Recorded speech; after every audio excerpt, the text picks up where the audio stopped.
Hi guys. So group 1 के chart revisions complete हो चुके हैं।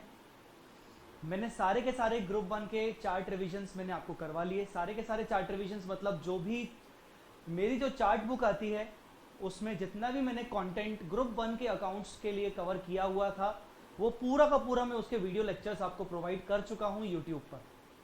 लाइक सारे के सारे अकाउंटिंग स्टैंडर्ड्स, इसके अलावा इंश्योरेंस क्लेम्स जो आपका चैप्टर है उसका चार्ट, मैनेजरियल रेम्यूनरेशंस उसका चार्ट और divisible profits.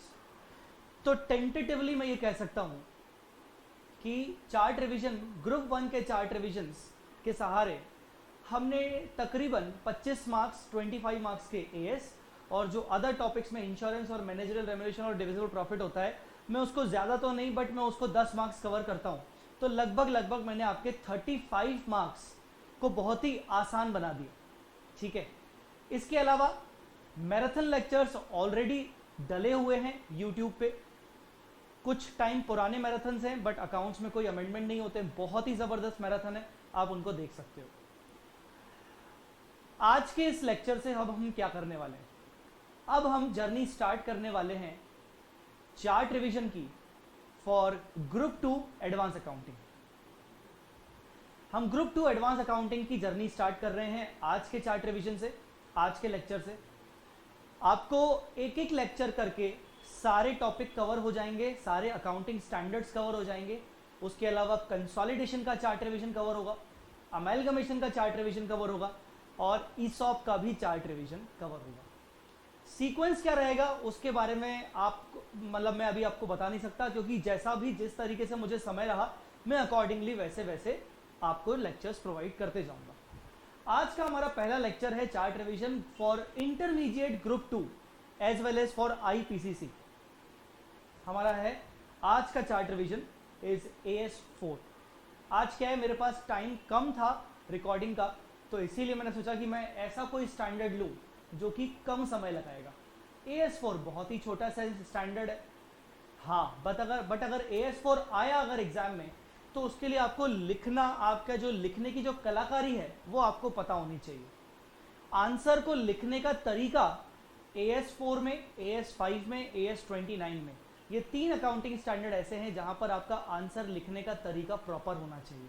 And I must say you have to follow ICAI module और ICAI suggested answers for writing the answer. ठीक है, एनीवेज स्टार्ट करते हैं अपन अपना session with AS4 chart revision. ठीक है ना, AS4 के चार्ट रिवीजन से स्टार्ट करते हैं।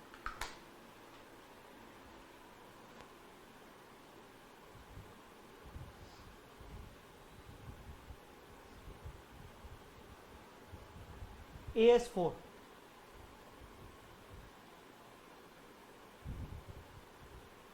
यस, AS4 का नाम है contingencies and events occurring after the balance sheet date. अब जो कॉन्टिंजेंसीज वर्ड है वो इस AS4 से हटा दी जा चुकी है, क्योंकि इसके रिगार्डिंग AS29 अप्लीकेबल होता है। AS4 में वर्ड तो है कॉन्टिंजेंसीज, जबकि हम उसके बारे में कुछ भी नहीं पढ़ते, क्योंकि AS29 में हम उनके बारे में पढ़ेंगे। तो हम AS4 में क्या पढ़ने वाले हैं, events occurring after the balance sheet date. क्या होता है ये events occurring after the balance sheet date, आइए स्टार्ट करते हैं सबसे पहले मीनिंग से। Event occurring after the balance sheet date, मैं आपको ये बोलूंगा कि आपकी जो भी बैलेंस शीट की डेट होती है, फॉर एग्जांपल 31 मार्च, अगर 31 मार्च के बाद कोई भी इवेंट अकर होता है, we are not talking about transactions, ठीक है ना, not talking about transactions, we are not talking about transaction, यहां पर ट्रांजेक्शन की बात नहीं होगी। तो अगर कोई भी इवेंट अकर हो रहा है बैलेंस शीट डेट पर, कोई भी इवेंट अकर हो रहा है बैलेंस शीट डेट के बाद, बैलेंस शीट डेट के बाद, अब होता क्या है, इस डायग्राम को ध्यान से देखिए। ये आपका करंट ईयर चल रहा था 1 अप्रैल 20 से लेकर 31 मार्च 20 वॉट एवर, 31 मार्च तक आपका 31 मार्च को आपका बैलेंस शीट बनता है। आप भी जानते हो कि 31 मार्च को उसी दिन पे बैलेंस शीट बन नहीं जाता है, बैलेंस शीट बनाने के लिए थोड़ा सा समय लगता है। तो मान लीजिए यहाँ अलग अलग डेट्स पर बेसिकली बैलेंस शीट बनती है। तो होता यह है कि जब तक आपकी बैलेंस शीट बन के फाइनलाइज हो, ठीक है ना, जब तक आपकी बैलेंस शीट बन के फाइनलाइज हो, फिर बैलेंस शीट बन के, बैलेंस शीट फाइनेंशियल स्टेटमेंट्स बनने के बाद उसको अप्रूव किया जाता है बोर्ड ऑफ डायरेक्टर्स के द्वारा, देन एजीएम कॉल की जाती है। तो जब अप्रूवल डेट होती है फाइनेंशियल स्टेटमेंट्स की, जो अप्रूवल डेट होती है बाय बोर्ड ऑफ डायरेक्टर्स, उस डेट तक, मतलब बैलेंस शीट डेट से अप्रूवल डेट के बीच में अगर कोई इवेंट, अगर कोई घटना घटित हुई है, चाहे वो फेवरेबल हो चाहे वो अनफेवरेबल फॉर द कंपनी हो, उस घटना को कवर किया जाएगा AS4 में। तो यहां पर सारे के सारे इवेंट्स कवर नहीं होते। इवेंट्स कौन से कवर होते हैं? जो बैलेंस शीट डेट के बाद हो रहे हैं और फाइनेंशियल स्टेटमेंट्स के अप्रूवल डेट के पहले हो रहे हैं, ठीक है। Any event that occurs after the balance sheet date before the date when the financial statements are approved is called events occurring after the balance sheet date. Diagram से आप आराम से समझ गए होंगे, ठीक है। एग्जाम्पल के तौर पर देखें क्या क्या लिखा है। If any event occurred during this period, then financial effect of these event shall be adjusted or disclosed on balance sheet. मुद्दा यह है AS4 के आने का रीजन क्या था। अगर इस पीरियड में, मतलब बैलेंस शीट डेट के बाद और फाइनेंशियल स्टेटमेंट अप्रूवल डेट से पहले, इस पीरियड में अगर कोई इवेंट अकर होता है, तो वो डेफिनेटली ये मानना है कि डेफिनेटली वो कहीं ना कहीं आपके जो फाइनेंशियल स्टेटमेंट्स बनाए गए हैं बैलेंस शीट पे डेट पर, उनके किसी न किसी अमाउंट के रिगार्डिंग हुआ होगा या किसी न किसी अमाउंट को अफेक्ट कर रहा होगा। तो या तो उसको एडजस्ट करो या तो उसको डिस्क्लोज करो। अगर एडजस्ट नहीं भी कर सकते हो तो एटलीस्ट डिस्क्लोज कर दो फाइनेंशियल स्टेटमेंट्स में, ताकि शेयर होल्डर्स को और अदर यूजर्स को यह पता रहे कि आपकी कंपनी में कोई इवेंट अकर हुआ था जिसकी वजह से उसका इंपैक्ट कहीं ना कहीं पड़ेगा आगे चल के फ्यूचर में। तो क्या होता है कि वो इवेंट कहीं ना कहीं आपके फाइनेंशियल स्टेटमेंट के किसी न किसी आइटम को अफेक्ट कर रहा होगा।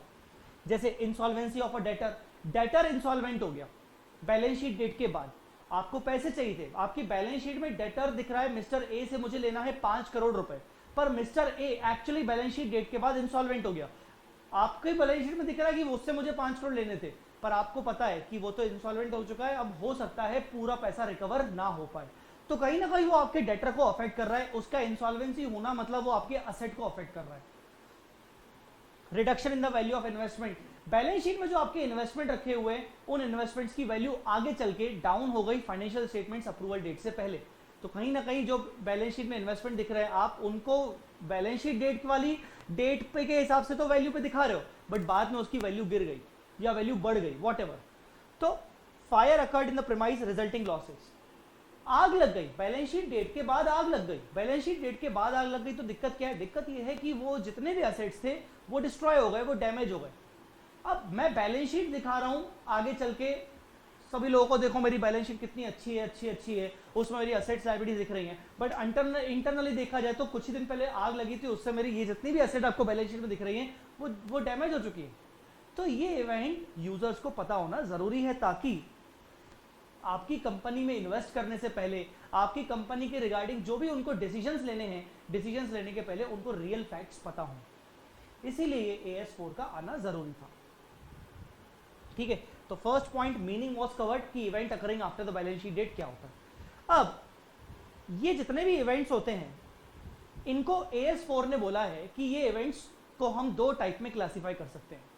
पहला एडजस्टिंग इवेंट, दूसरा non adjusting event. Adjusting event मतलब नाम से ही समझ में आ रहा है, जो इवेंट अकर हुआ बैलेंस शीट डेट के बाद, पर जो फाइनेंशियल स्टेटमेंट्स अप्रूव हो रहे हैं उनमें हम उसका एडजस्टमेंट करेंगे, मतलब कोई ना कोई जर्नल एंट्री पास करेंगे।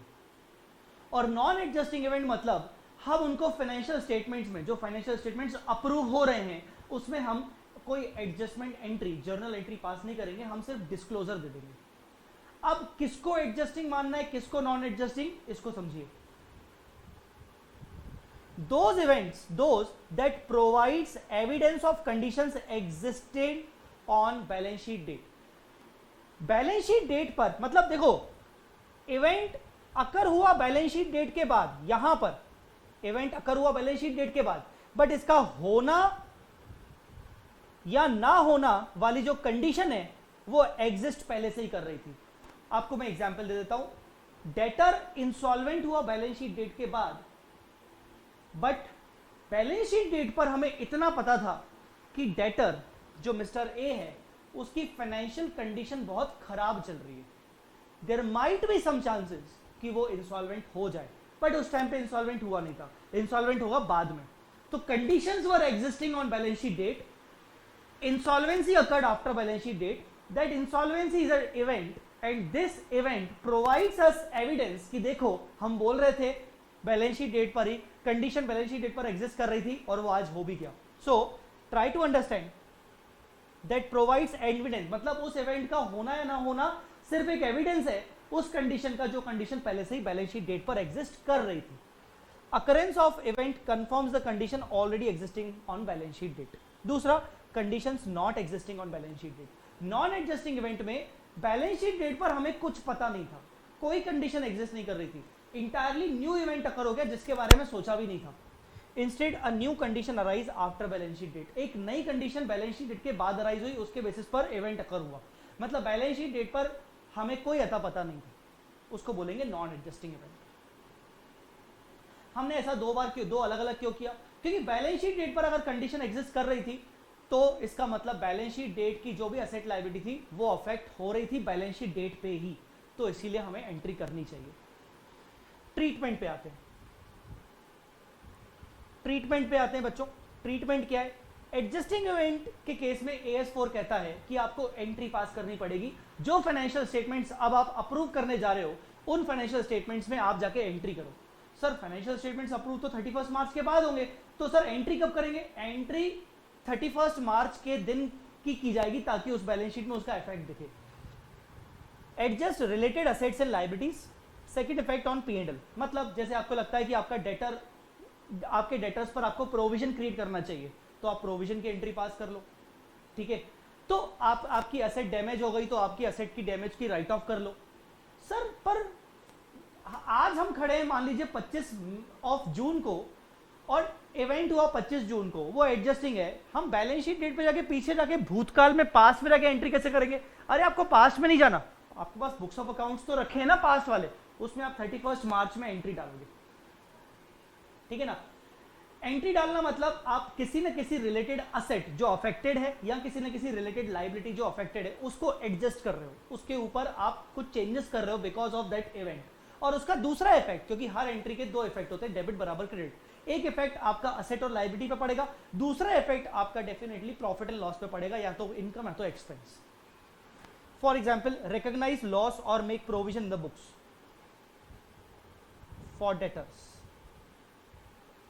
नॉन एडजस्टिंग इवेंट कहता है कि बैलेंस शीट डेट पर जो भी असेट लायबिलिटीज दिख रही हैं उनको एडजस्ट करने की जरूरत नहीं है, बैलेंस शीट डेट पर एडजस्ट करने की जरूरत नहीं है। आप करंट ईयर में एडजस्टमेंट एंट्री मार लो, बैलेंस शीट डेट पर एडजस्ट करने की जरूरत नहीं। बैलेंस शीट डेट पर आपको सिर्फ डिस्क्लोजर दिखा दो, उससे काम चल जाएगा। हाँ, ऐसा नहीं कि उसका एंट्री कभी नहीं करेंगे, एंट्री करंट ईयर वाले में करेंगे, जो पर जो लास्ट ईयर के जो फाइनेंशियल स्टेटमेंट्स अभी अप्रूव हो रहे हैं उनमें आपको कुछ करने की जरूरत नहीं, उनमें आप सिर्फ डिस्क्लोजर कर दो, ठीक है। ये कुछ एग्जाम्पल्स है जो आपको एग्जाम में जरूर काम आएंगे, मैं आपको बोलूंगा, आई मस्ट से ये एग्जाम्स में आप जरूर रट के जाना। Adjusting event, non adjusting event. Insolvency of debtor adjusting event होता है। Litigation settlement after the reporting date for event occurred before reporting date. Litigation settlement, litigation मतलब कोर्ट केस चल रहा था, लिटिगेशन हुआ, लिटिगेशन मतलब कोर्ट केस से regarding. Litigation settlement after the reporting date for event occurred before. ऐसा कोई कांड हुआ बैलेंस शीट डेट से पहले जिसके कारण हमारे ऊपर एक किसी ने कोर्ट केस फाइल कर लिया। मान लीजिए हमने किसी का ब्रांड चुरा लिया, कॉपीराइट चुरा लिया, हमारे पास हमारे ऊपर किसी ने केस फाइल कर लिया बैलेंस शीट डेट से पहले। बैलेंस शीट डेट के बाद उस केस का जजमेंट आया कि हाँ हम केस हार गए, हमें पेनल्टी पे करनी पड़ेगी, ठीक है ना। अब ये एडजस्टिंग इवेंट कैसे हुआ? क्योंकि कोर्ट केस पहले से ही हो चुका था बैलेंस शीट डेट पर। डिटेक्शन ऑफ फ्रॉड और एरर आफ्टर रिपोर्टिंग डेट, इसमें बल्कि एक क्वेश्चन भी है, डिटेक्शन ऑफ फ्रॉड। फ्रॉड हुआ बैलेंस शीट डेट से पहले पर डिटेक्ट किया गया, फाइंड आउट किया गया बैलेंस शीट डेट के बाद। इसके ऊपर एक क्वेश्चन है कि आपके अकाउंटेंट ने कैश चुरा लिया था जनवरी में पर मालूम पड़ा मार्च के बाद, तो इसका क्या करेंगे? इसको हम एडजस्टिंग इवेंट बोलेंगे कि मार्च में चोरी हो चुकी थी, conditions were existing. Reduction in the value of investment, ये एक नॉन एडजस्टिंग इवेंट है, मतलब इन्वेस्टमेंट की वैल्यू में रिडक्शन होना। अब 31 मार्च को मेरे पास किसी कंपनी के इक्विटी शेयर रखे थे जो कि 4 करोड़ रुपए की वैल्यू थे। अब मुझे अगर पता होता कि इसके शेयर की वैल्यू गिरने वाली है तो मैं बेच देता, मुझे नहीं पता था ना यार, कुछ ऐसा इवेंट ही नहीं हुआ था। बाद में अचानक 31 मार्च के बाद, बैलेंस शीट डेट के बाद अचानक से उस कंपनी की कोई न्यूज आई और न्यूज को लेकर शेयर का मार्केट वैल्यू, शेयर वैल्यू गिर गया। It is non adjusting event, मेरे हाथ में कुछ भी नहीं था, मेरे कंट्रोल में कुछ भी नहीं था। Fire occurred in the premise, अगर बैलेंस शीट डेट के बाद फायर अकर होती है तो यार फायर होने का कोई घंटी थोड़ी बचती है 31 मार्च को। 31 मार्च को कोई कंडीशन थोड़ी एग्जिस्ट कर रही थी, ठीक है। अच्छा, अब आते हैं last but not the least, some special cases. Some special cases में this is very important, going concern. Going concern affected due to occurrence of non adjusting event. हाँ, अब ये है आपका एक एक्सेप्शन, ये आपका एक्सेप्शन है, एक्सेप्शन, ठीक है। सर क्या एक्सेप्शन है? ये कहता है कि अगर वैसे तो नॉर्मल जनरल रूल क्या है, नॉन एडजस्टिंग इवेंट होगा तो आपको उसकी कोई एडजस्टमेंट एंट्री पास नहीं करनी, फाइनेंशियल स्टेटमेंट जो अप्रूव होने वाले हैं आपको सिर्फ डिस्क्लोजर देना है। पर ये एक्सेप्शन कहता है कि अगर किसी नॉन एडजस्टिंग एंट्री होने के कारण, सॉरी नॉन एडजस्टिंग इवेंट होने के कारण आपके बिजनेस के गोइंग कंसर्न पर असर पड़ता है, मतलब because of that event now the entity can not think to continue as a going concern. अब एंटिटी को लगता है कि हमारा बिजनेस फोर्सिबल फ्यूचर तक कैरी ऑन नहीं हो पाएगा, कंटिन्यू नहीं हो पाएगा, अब हमें लगता है कि हमारा बिजनेस बंद हो जाएगा। ऑल्दो वो नॉन एडजस्टिंग इवेंट है, पर क्या मैं जनरल रूल को मानूं? मुझे पता है कि मेरा बिजनेस बंद हो जाएगा, मैं जो फाइनेंशियल स्टेटमेंट्स अप्रूव कर रहा हूं मैं तो बोलता हूं यार ठीक है, एंट्री वेंट्री नहीं करते, डिस्क्लोजर कर लेते हैं। गलत हो जाएगा, बहुत बड़ा गलती हो जाएगी। यहां पर एएस कहता है कि नहीं ऐसा मत करिए।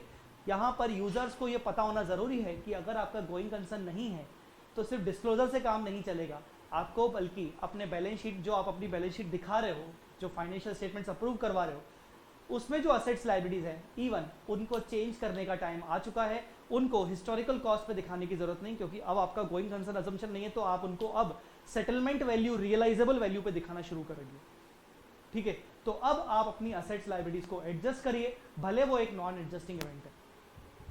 Treat adjusting event and adjust all the asset liabilities at realisable value और सेटलमेंट वैल्यू। सर ये दोनों अलग अलग होती हैं क्या? नहीं, असेट के केस में रियलाइजेबल बोलते हैं और लायबिलिटी के केस में सेटलमेंट वैल्यू बोलते हैं। आई बात समझ में? तो याद रखिएगा, अगर गोइंग कंसर्न अजम्पशन पर इफेक्ट पड़ता है तो नॉन एडजस्टिंग इवेंट का भी एडजस्टमेंट होगा बैलेंस शीट डेट पे।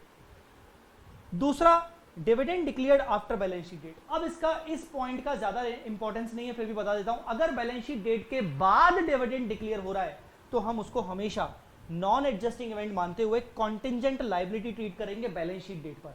मतलब हम उसका डिविडेंड की एंट्री बैलेंस शीट डेट पर एंट्री नहीं करेंगे, हम उसको नॉन एडजस्टिंग मानेंगे, सिर्फ हम उसका डिस्क्लोजर करेंगे एज अ कॉन्टिंजेंट लायबिलिटी। मैं फिर से बता दूं, मैंने बोला ये मेरा फाइनेंशियल ईयर है, ये मेरा फाइनेंशियल ईयर है 2021, ठीक है। 31 मार्च को कुछ भी नहीं था, 31 मार्च के बाद मान लीजिए 1 जून को डिविडेंड डिक्लेयर हुआ। किस ईयर का? पिछले साल का। लास्ट ईयर का डिविडेंड आपने 1 जून को डिक्लेयर किया, तो क्या ये एडजस्टिंग इवेंट है? नहीं, भले वो लास्ट ईयर का है पर ये नॉन एडजस्टिंग इवेंट है। 31 मार्च वाले फाइनेंशियल स्टेटमेंट्स में इसकी कोई एंट्री नहीं होगी, सिर्फ यहां पर कॉन्टिंजेंट लायबिलिटी दिखाई जाएगी। तो सर एंट्री कब होगी? एंट्री करंट ईयर में होगी, ठीक है, ये याद रखना है। बस that's it, that's all for this chart revision of AS4। I hope आपको ये 15 से 20 मिनट के सेशन में AS4 का चार्ट रिवीजन समझ में आ गया होगा। इसके क्वेश्चंस का प्रैक्टिस जरूर करिएगा।